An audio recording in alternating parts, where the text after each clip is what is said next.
It's Tuckshop time.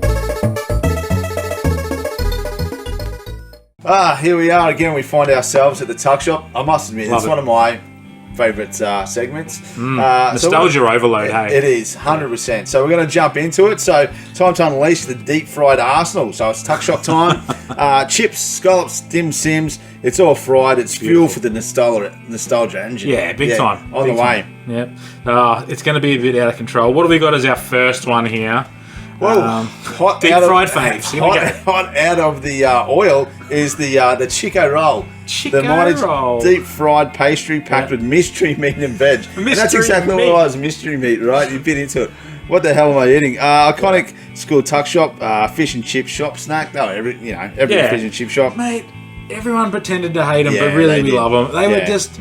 They're kind of gross, but kind of cool. Weirdly, I don't know. I don't know. Yeah, it's like a comfort food. It is. I reckon it is. Number 2 on our little list. Here's another one. Speaking of rolls, spring rolls. The Springer. Now, a spring roll, you might think, well, spring rolls aren't that exciting, and they're not. Whatever. But at a tuck shop, if you wanted to get some spring rolls, 2 or 3 spring rolls in a bag, the bag's gone clear because of the grease, right? Mate, spring rolls, crispy. The light, you can see they're so good. Yeah, your window. What are they? The Simpsons, your window of opportunity. Yeah. Crispy, snackable, Asian-inspired rolls, and sometimes, you dip them in sauce. But oftentimes at school, they'd be like barbecue or tomato. No one wants to eat spring rolls with barbecue sauce, do they? No, I don't think You've got to get the proper dipping sauce, but you never had them because it's a tuck shop. This was school. It's in the 90s, Yeah. Next, we're jumping into the dim sim. So very, very similar to the spring roll. Love a dim sim. Aussie Chinese deep fried dumplings. Common in tuck shops and fish and chip shops all over the country. Banter. Half the fun was burning your tongue on the first bite because they were a raging inferno of heat, weren't they? When you bit the way they're constructed, they're like a closed flour almost, and inside just flaming hot lava. And again, mystery meat. Yeah. Like what's in? Is it chicken? Is it beef? Beef, pork, pigeon. Who knows? It's a spung monkey. Yeah. I don't know what's in there. Spung monkey. What about this one? This is a no pun intended, kind of intended, hotly contested what these are actually really called. I call them potato scallops. But people call them potato cakes, potato fritters. It's basically deep fried fucking potato, right? It's what it is. It's a big chip. It's a giant flat chip. Yeah. Usually you have them with tomato sauce. That's one you do get the tomato. Yeah. Again, I never call them potato cakes, right? No. But Scott, I've always done. Always call them even if you go to the tuck shop or the fish and chips joint, and you're looking up at the board, the big menu board, and the old school ones with the hand drawn. Burgers and shit. Yeah. It'll say potato cakes, but you never call them that. No. You don't. You get scallops. Scallop. Yeah. Give me a scallop. Speaking of fish and chips, that's got to be on the list, next, right? Yep, Fish and chips. It's the ultimate Aussie takeaway. Beautiful. Battered fish and chips and dash vinegar. That was a Friday night tradition. All sorted right. It was an easy one. It's become kind of a British thing when they talk about fish and chips and vinegar on your chips, but it's been an Australian staple for a long time. Thank you to the Greeks, as we found out in Facts First. Yeah, yep, that was a throwback. Fish and Chip Friday. We used to always, when I was growing up, there was always Fish and Chip Friday. Was that your generally Friday night was takeaway night? Yeah, generally Friday night, and a lot of the nights, if we had fish and chips, it was Fish and Chip Friday. Did you get yours beer battered or crumbed? Well, I'm allergic to seafood. To food? Yeah, to seafood, sorry. Oh, of course you are. I don't know.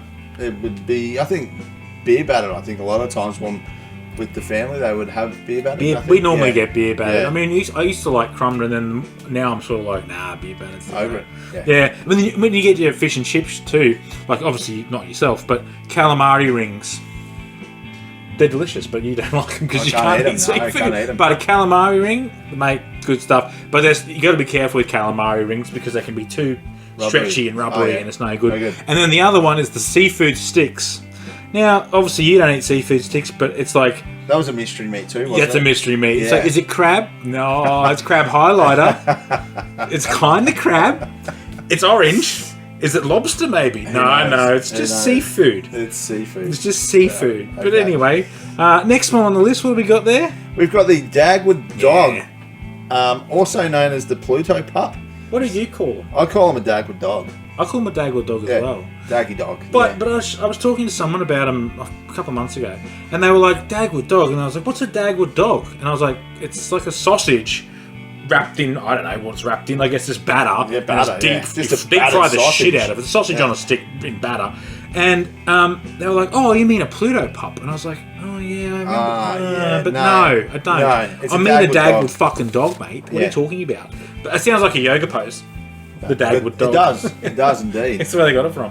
What else have we got here? One of my absolute favourites, the old pineapple fritter or banana fritter. Basically, you take a bit of fruit or whatever it may be, dip it in a bit of hot oil, bit of batter, and then if you really want to go a la carte, you go a bit of sugar or something sweet. Oh. Just sweeten up. Yeah. It's already sweet. The pineapple. If you want to make it more unhealthy, put a little dash or something on it. If you want to really get your heart going, stick some more sugar on that bastard. Just do a little, a little sprinkle. Yeah. Did you ever, what happens if you get a beer batter? You get a banana fritter and you get a pineapple fritter, and then you put the pineapple fritter and put the banana through the hole of the. Wow. What have you done there? What have you done? That's an invention. There you go. That should have been on a hit and miss. shit. I should do that. But look, I remember getting the pineapple ones from Red Rooster. Yep. That was a massive thing. Tropicana box, I think it was. Yeah. And they'd be like, oh, it's so Hawaiian. Yeah. It's got a fucking deep fried piece of pineapple. How exotic. Oh, it's so exotic, mate. So exotic. It's like I'm in Hawaii. Mate, you think about it, it's like, it's fruit, it's healthy. Yeah. You get them together. 6,000 calories in this piece. You get them together, it's a fruit salad, okay? What did you have for dinner? Oh, fruit salad. Oh, you're very healthy. Yeah, it was a banana in the whole of the pineapple, deep fried. So good. God damn. But you know, you can, speaking of sugar and deep fried, you can deep fry Mars bars. Yeah, that's true. I mean, your deep fried Mars bar, have you had one of them? I haven't, but I know people have. Yeah. We had one here not long ago, and the kids had to cut it in half for the kids because we only bought one because cheapskate, and made them have it. And they were like, "Oh!" And I was thinking, "Wow, it's like this is a deep fried Mars ice cream. They did deep fry ice cream. Well, deep fried ice cream is very it's Chinese. Isn't it? Asian thing. Actually, you know what? Deep fried ice cream is. It is. That's a great idea. Yeah. Deep fried ice cream, but all those deep fried things pretty much always come from fish and chip shops, and a lot of the ones that we mentioned, you can get them at the Tuckshop, hence why we're talking about them at Tuckshop. But there's one more thing I'd like to talk about from the old, the takeaway shop, the fish and chips joint, like the Ma and Pa corner store. There's so many of them back in the day. Now they're sort of disappearing. Yeah, they're disappearing. Like they're all just vanishing off the face of the earth. It's like you can't find a good takeaway joint corner store. They're corner store, They're just gone. I mean, they used to be called like milk bars. Or carveries. Yeah, carveries. People who grew up in the 70s and 80s particularly, like we're a little bit younger. It's hard to say we're young about anything, but when we were younger, we didn't have so much the carvery and milk bar. That was a little bit before us. But what we did have, I always enjoyed, was like a takeaway store with the massive Works burger. Oh yeah, they threw everything on it, right? Proper Absolutely Works burger. Everything. So I want to ask you, what to you is a Works burger? Like, what is on a Works? And we'll say it's a beef burger. I mean, you can substitute the protein for whatever you like. But what's the best? If you're going Works, I think you got to have like eggs. Got to be on there. Shit, yeah. I think you got to have onions. Yeah. Of course, you got your lettuce, tomato, beetroot, cheese, of course. Yeah. Maybe a bit of bacon. Yeah, good pickup. Yeah. And I think that's pretty much a Works. And maybe a pineapple. Oh yeah, sorry, you could chuck a pineapple. Yes. Mate, that's the thing. The eggs, the bacon, the pineapple, and the beetroot. Yeah, they're optional. Gotta have beetroot. And avocado. Some people might go down that path as well. But and the bun. None of this brioche sugary garbage, right? None of this fancy burger. It's the old white bread square bun. Toasted. I was going to say toasted. Had to be toasted. Gotta be toasted. That to me is the perfect takeaway food. Heart starter. There you go. Mate, it's so good. And and sauce wise, what you go to on the sauce? I'm a barbecue man. You're a barbie guy. Listen, I like tomato, but the key, I think, and this is a very much overlooked part of the corner store proper takeaway shop burger, is not too much sauce. Not too much. Not too much. You don't want to, because you got so much shit in that burger. Especially if you've chucked an egg. And how do you want your egg? That's true. You want the yolk a little runny. That's true. Yeah, that's the key. Yeah, right? you're So anyone who's right. running one of those shops and you're wondering, how can I make more money? Just ensure that you've got the right amount of sauce. It's very important. Those takeaway burgers, oh, mate, I love burgers. And I'll tell you what, there's so many different things about those old days, about those kinds of food places, but it's just sad to see them go. You know, it's just, it is. You just can't find, everywhere's taken up now by one of the big ones we mentioned before, or they're just being bought out by Miss India or Miss India. Yeah, all those kinds of like different shops. There's a few of those. There's plenty of them around here. There's all kinds of like just foreign sort of chain places that have come in and taken over those kinds of stores, and they're Raj's gone. India. Yeah, it's just hard because I miss it. I miss the corner takeaway joint.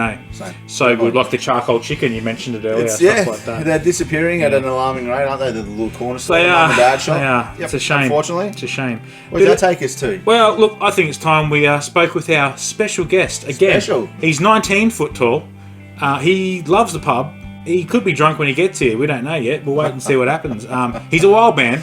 He is a wild man. Without any further ado, we'll head off to our special guest. Special guest.